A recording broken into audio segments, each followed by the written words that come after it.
Hi friends, welcome back to my channel. ఈరోజు మీకు ఈ సీరియల్లో ఏం జరిగిందో తెలుసుకోవాలి అనుకుంటున్నారా? అయితే వెంటనే మనం సీరియల్లోకి వెళ్ళిపోదాం. ఇక పద్మావతి అయితే ఉదయాన్నే అందంగా ముస్తాబవుతూ ఉంటుంది. పద్మావతిని చూసిన విక్కీ కుళ్ళుకుంటూ, ఏంటి మేడం గారు పొద్దున్నే ఎక్కడికి బయలుదేరుతున్నారు అని అడగడంతో, అదేంటి సారు మర్చిపోయి ఉండారా? యశోద సార్ ఈరోజు ఆయన బర్త్డే పార్టీకి రమ్మని చెప్పారు కదా అని అనడంతో, దానికి విక్కీ ఎక్కడికి వెళ్ళట్లేదు, నోరు మూసుకొని ఇంట్లోనే ఉండు అని చెప్పి ఇక విక్కీ పద్మావతి మీద అరవడంతో ఒక్కసారిగా పద్మావతి, అదేంటి సారు అట్టా మాట్లాడుతుండారు? యశోధర్ గారు మళ్ళీ మళ్ళీ చెప్పారు కదా ఖచ్చితంగా పార్టీకి రావాలని.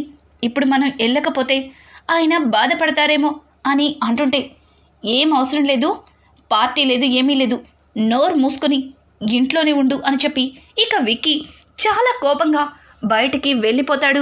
ఇక విక్కీ అలా వెళ్ళిపోవడంతో ఇంతలో హాల్లో పాప ఏడుస్తూ ఉంటుంది. పాప ఏడవడం విని ఇక పద్మావతి వెంటనే, ఏంటి ఈరోజు ఐరా తల్లి ఇలా ఏడుస్తుంది? పిన్ని ఎత్తుకోలేదని కోపం వచ్చిందా అని చెప్పి పాపని ఎత్తుకొని ముద్దులాడుతూ ఉంటుంది. అదే సందర్భం ఇక దివ్య అను దగ్గరికి వెళ్ళి, వదిన ఒక్కసారి చూడండి పాపని, పద్మావతి వదిన ఎట్లా ఏడిపిస్తుందో నాకు బాగా తెలుసు. ఆ పాపని ఈ ఇంట్లో ఉంచడం వదనికి ఇష్టం లేదని తెలుసు, కానీ పసిపిల్లని అంతలా ఏడిపిస్తుంటే తట్టుకోలేకపోతున్నాను అని చెప్పి దివ్య కావాలని లేనిపోని మాటలని చెప్పి అనుని ఉసుగొలుపుతుంది. ఇక అను చాలా కోపంగా పద్మావతి చేతిలో ఉన్న పాపని లాక్కుని, చూడు పద్మావతి, నీకెన్ని తూర్లు చెప్పాలి, నా కూతుర్ని తాకద్దని చెప్పాను కదా, మళ్ళీ మళ్ళీ నా బిడ్డని ఎత్తుకొని ఇలా ఎందుకు నన్ను ఇబ్బంది పెడుతున్నావు? చూడు ఎలా ఏడుస్తుందో అని చెప్పి ఇక అను అయితే పద్మావతి మీద చిరాకు పడుతూ అక్కడి నుంచి వెళ్ళిపోతుంటే, ఇంతలో అక్కడికి నారాయణ వస్తాడు. అమ్మా అను, అదేంటమ్మా పద్మావతిని అలా మాట్లాడుతున్నావు? తను పాపని ఆడిస్తుంది, తనేదో కావాలని పాపని ఏడిపిస్తున్నట్టు మాట్లాడుతున్నావు అని అంటుండే. మావయ్య గారు, నా బిడ్డని ఎలా చూసుకోవాలో నాకు బాగా తెలుసు. ఎవరు నా బిడ్డని ఎత్తుకొనక్కర్లేదు, ఊరడించనక్కర్లేదు అని చెప్పి ఇక అను ఆ పాపని తీసుకుని తన గదిలోకి వెళ్ళిపోతుంది. ఇదంతా చూసిన ఆర్య పద్మావతి దగ్గరకు వచ్చి, పద్మావతి, అను తరపున నేను నీకు క్షమాపణలు చెప్తున్నాను. తనసలు ఎందుకు ఇలా మారిపోయిందో నాకు ఏమాత్రం కూడా అర్థం కావట్లేదు అని ఇక ఆర్య చెప్తుంటే, అయ్యో బావగారు, నన్నెవన్నా పరాయి వాళ్ళన్నారా? నా అక్కే కదా, అయినా మా ఇద్దరి మధ్యలో ఏమీ లేదు, కానీ అక్క ఎందుకు ఇలా మారిందో అర్థం కావట్లేదు. కానీ తను నిజం తెలిసిన రోజు నన్ను ఇలా మాట్లాడినందుకు తను ఎంతగానో కుమిలిపోతుంది అని చెప్పి ఇక అను చిన్నగా పద్మావతి చిన్నగా నవ్వుకుంటూ అక్కడి నుంచి వెళ్ళిపోతుంది. ఇక ఇక్కడ చూస్తే యశోధర్ ఇంట్లో తెగ హడావుడి చేసేస్తాడు.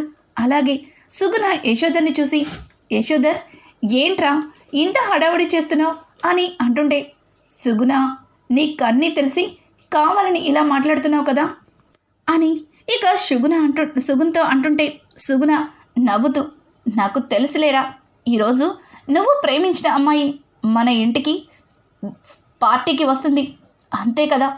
రే యశోధర్, కనీసం ఇప్పుడైనా ఆ అమ్మాయిని నాకు పరిచయం చేస్తావా చెప్పు అని అడగడంతో, సుగుణ నీకు పరిచయం చేయకుండా ఎలా ఉంటాను, ఆల్రెడీ ఆ అమ్మాయి నువ్వు చాలా మంచి ఫ్రెండ్స్ అయిపోయారు అని చెప్పి ఇక యశోధర్ మాట్లాడుతుంటే, రేయ్ ముదురు బెండకాయ్, ఏం మాట్లాడుతున్నావురా?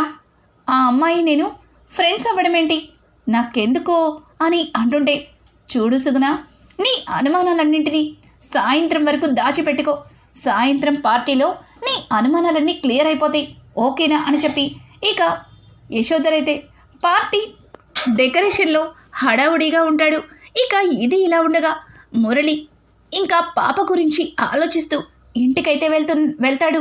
ఇంటికి వెళ్ళడంతో అరవింద పాప గురించి ఆలోచిస్తూ అప్పటికే తనలో తను బాధపడుతూ ఉంటుంది. అరవిందని చూసి, ఈరోజు అరవింద ఆ బిడ్డని ఎక్కడ దాచిపెట్టిందో తెలుసుకోవాలి. నిజంగా ఆ ఇంట్లో పెరుగుతున్న బిడ్డ అరవింద బిడ్డ అయితే కనుక ఆ బిడ్డని ఖచ్చితంగా బ్రతకనివ్వను అని చెప్పి మురళి తన మనసులో అనుకుంటూ, రానమ్మా ఏంటి అలాగే కూర్చున్నావు? టిఫిన్ తిన్నావా? ఏయ్ రాణి, రానమ్మకి టిఫిన్ పెట్టావా అని అడగడంతో ఇక పని మనిషి పరిగెత్తుకుంటూ వచ్చి, అయ్యగారు అసలు అమ్మగారు ఏం పెట్టినా తినటం లేదు, ఎందుకో ఈరోజు ఉదయం నుంచి కాఫీ కూడా తాగలేదు అని అంటుంటే, ఏంటి రానమ్మా నువ్విలా చేస్తున్నావు? ఇలా ఏమీ తినకపోతే నీ ఆరోగ్యం ఏం కావాలి? నాకు తెలుసు నీ దిగులు బెంగ అంతా మన కూతురు కోసమే కదా. మన కూతురు బాగానే ఉందని నీకు నమ్మకమే కదా కావలసిన వాళ్ళ దగ్గరే వదిలిపెట్టావు కదా. అక్కడ మావయ్య, అత్త, అలాగే నాన్న, అమ్మమ్మ, తాతయ్య అందరి ప్రేమని పొందుతుంది కదా అని చెప్పి ఇక మురళి అరవిందతో అనడంతో అరవింద ఒక్కసారిగా మురళి అన్న మాటలకి షాక్ అయిపోతుంది. ఇదేంటి, నేను బిడ్డని విక్కీ దగ్గరే దాచిపెట్టానని ఈ నీచుడికి తెలిసిపోయిందా?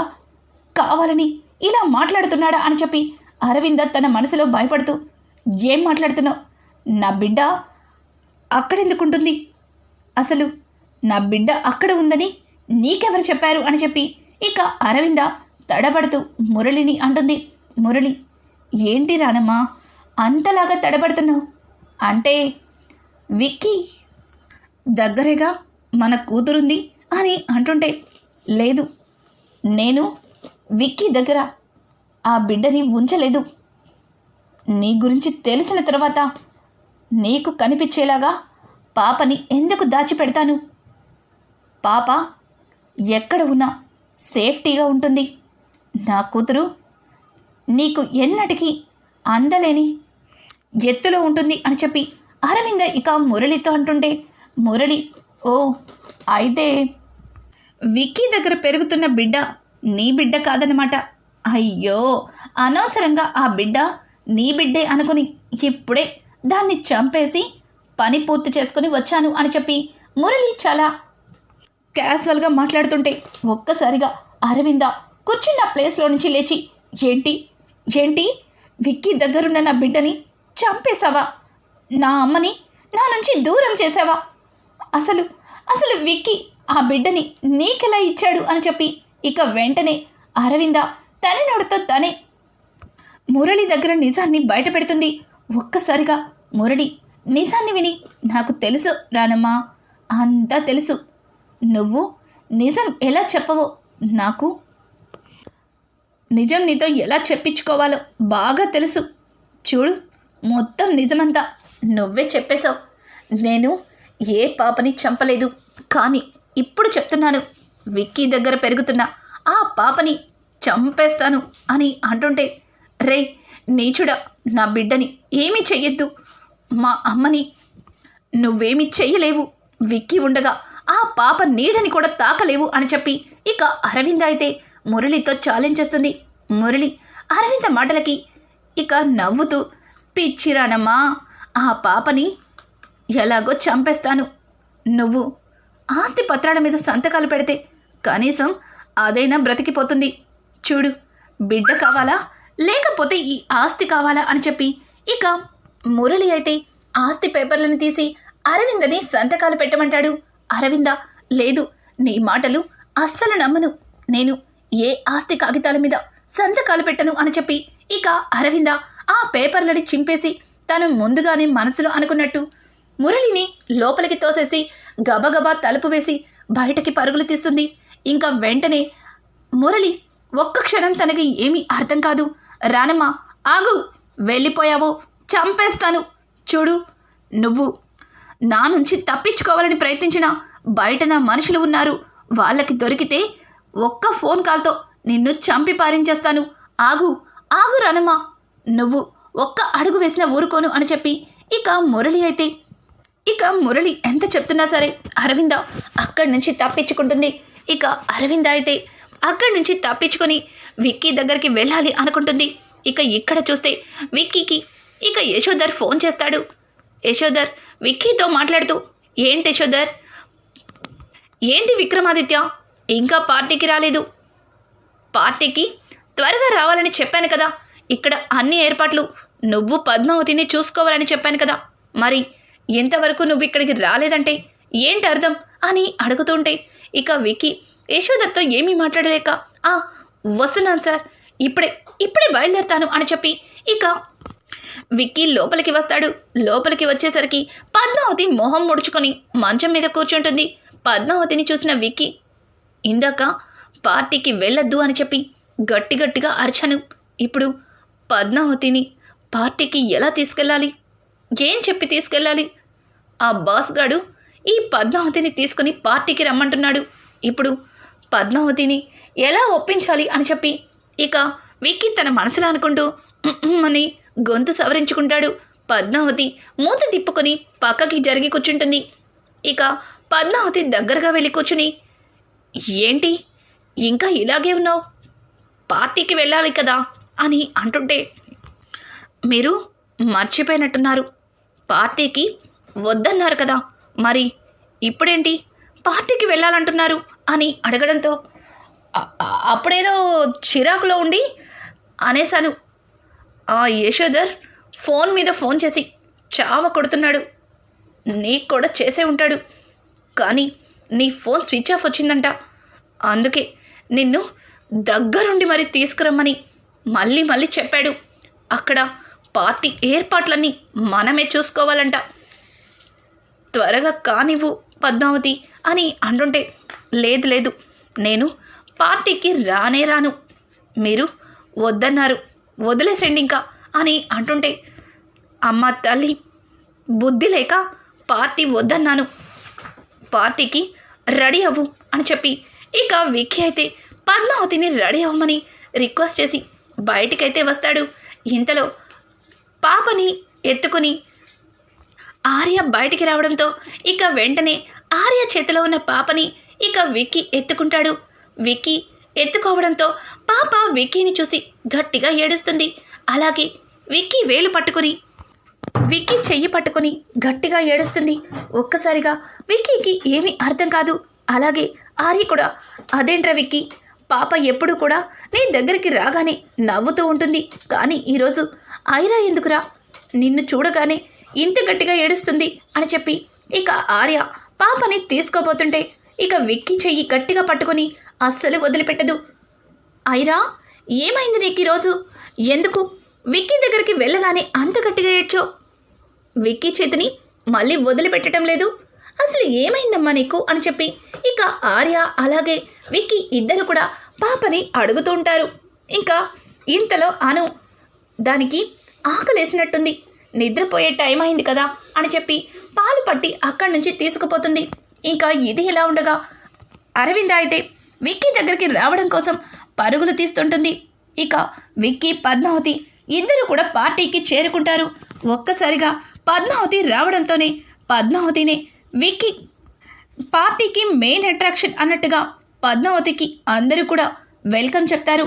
ఇక సుగుణ అయితే పద్మావతిని దగ్గరికి తీసుకుని, పద్మావతి ఈరోజు నేను చూస్తుంటే స్వయంగా నా కోడలే నా ఇంటికి నడుచుకుంటూ వస్తున్నట్టుగా అనిపిస్తుంది, అచ్చం మహాలక్ష్మిలాగే ఉన్నావు అని చెప్పి ఇక పద్మావతిని దగ్గరికి తీసుకుని విక్కీని పట్టించుకోకుండా లోపలికైతే వెళ్తుంది. ఇక ఇంతలో యశోధర్ విక్కీ దగ్గరికి వచ్చి, హాయ్ విక్రమాదిత్య, మొత్తం నువ్వే చూసుకోవాలి అనుకుంటే అన్ని ఏర్పాట్లు అయిపోయాక వస్తావా అని చెప్పి విక్కీతో అంటుంటే విక్కీ, సారీ సార్, కాస్త ట్రాఫిక్ ప్రాబ్లం అని చెప్పి ఇక విక్కీ ఇల్లంతా చూస్తుంటాడు.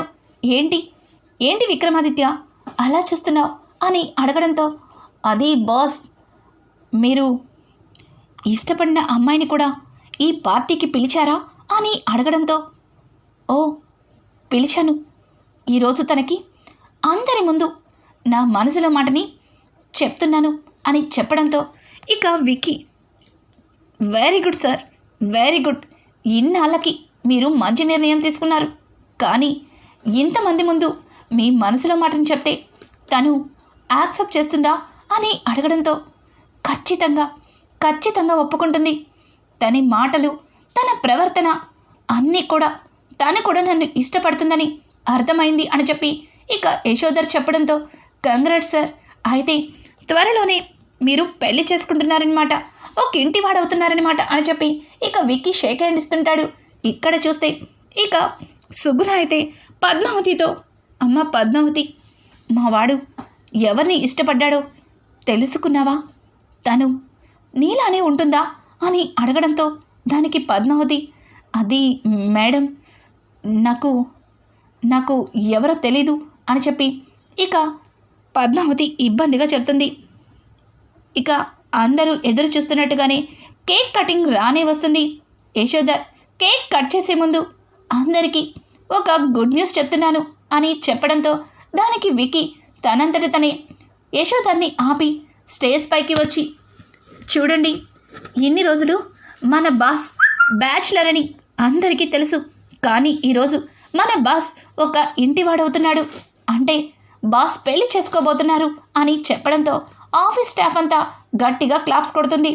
ఇక విక్కీ అయితే, తను ఎవరో ఈరోజు మీ అందరికీ, మీతో పాటు మేడం గారికి కూడా ఈరోజే తెలుస్తుంది అన్నట్టుగా ఇక విక్కీ మాట్లాడతాడు.